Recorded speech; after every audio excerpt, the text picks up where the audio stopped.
Hi everybody, I'm Maxime Chapoutier. We are here today to speak about le Domaine de Bila-Haut from Roussillon. I'm with my father, Michel Chapoutier. Hello. So, in order to let you discover the place and the domain, I will ask him to tell us more about the beginning of the adventure of the Roussillon and the Bila-Haut. Roussillon is in south of France, and Roussillon, we speak very often about Roussillon in the Languedoc-Roussillon. And what impressed me was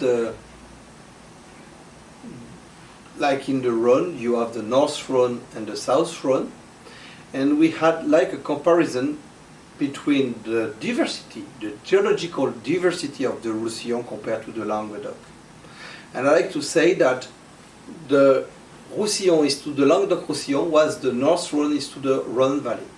That means amazing diversity of soil.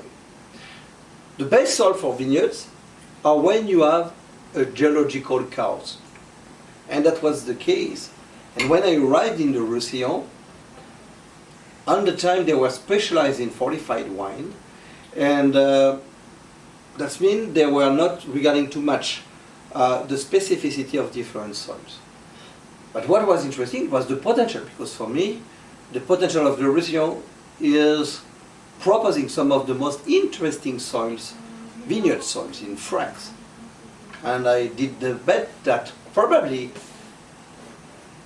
around the half of the 21st century, you will see some of the vineyard of the Roussillon considered as some of the best of France. So, not only the terroir are influenced in the same way as in the Rhône Valley, but also the grapes. Here we are tasting a white wine, a blend of Macabeu, Grenache Blanc, Grenache Gris. Could you maybe tell me more about this wine? That's interesting because we call that in technical term terpenic wines. When people are looking for everywhere the acidity and the freshness of the white wines, in south of France they have some indigenous white grapes where they look for not the acidity or the freshness of the wine, but also the astringents, like if you had some tannins.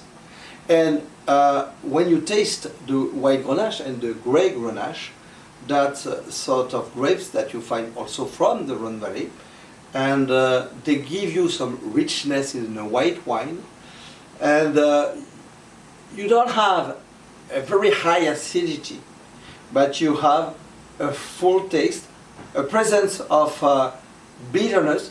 I would call that a noble bitterness, which is giving white wines enough reach to play also with meat, but to play perfectly with spicy food. Perfect. We have another taste then on the rosé. Hop. In between, maybe that's. Could you tell us that this white is a gastronomical wine, or is it good to be paired with food? The rosé? The white wine you were tasting before. Oh, the white wine is because of the length of the wine, because we don't work with cold fermentation. You know, when people want to have some white wine for aperitif, they make very cold fermentation with selected yeast. Then you will have a fruity wine but short wine. We do wine for gastronomy. So the way we do the wine is wild yeast, warmer fermentation to have a length. So the attack is little side. And then in the length you have the persistence of the wine, the little touch of bitterness which will permit the wine to play with the food. When we arrive on the rosé, that's interesting because I like to remember that in the past, when I say in the past 200 years ago, there were quite no white wines. The white wines to be stable used to be sparkling or sweet. And the place of the white wine was held by the rosé wines. The rosé wines were the wine of gastronomy for fish, because by the little skin contact they could extract the tannins which were holding the stability of the wine. And that was, the rosé was even more coated than the white wine. Very few white wine were able to be dry wine with no sparkling. Probably the only one in France was the White Hermitage. Thomas Jefferson, in the end of the 18th century, in his letters about French wines, had written, Hermitage is with no doubt the best white wine in the world.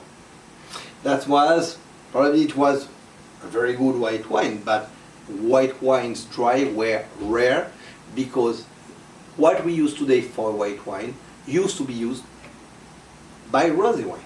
So the idea is rosé is not only a wine of aperitif. What we do, like the white wine, wild yeast, warm fermentation, and we want to have also a little extraction of tannins because we want this wine to be in a fridge to play with fruit.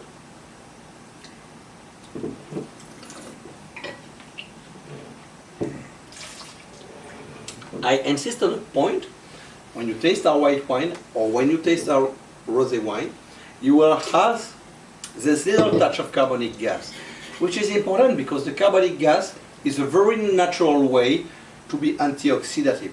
When you use a higher level of carbonic gas, you can dramatically drop the level of sulfates.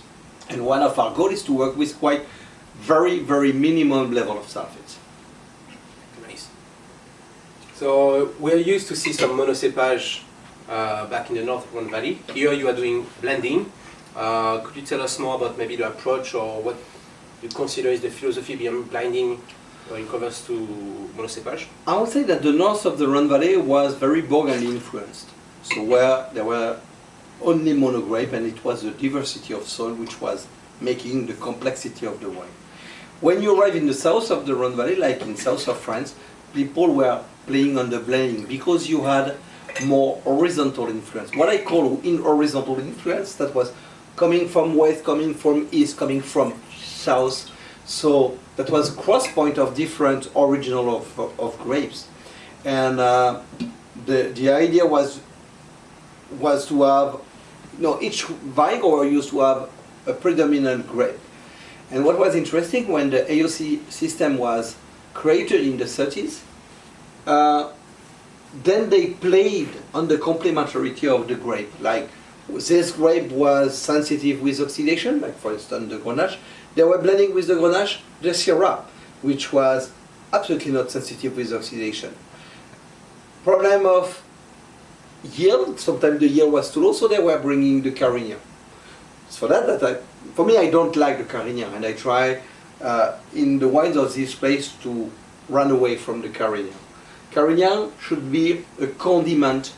When I say the condiment, is like a spice, never more than 2 or 3%. Like the Petit Verdot in Bordeaux, if you want. Right. I think this is a nice synthesis of what you just said. So here it's a blend of Grenache and Syrah. So the Grenache usually come from the gneiss, right in the Roussillon, in la Tour de France, and around. And the Syrah usually come from the soil made of limestone.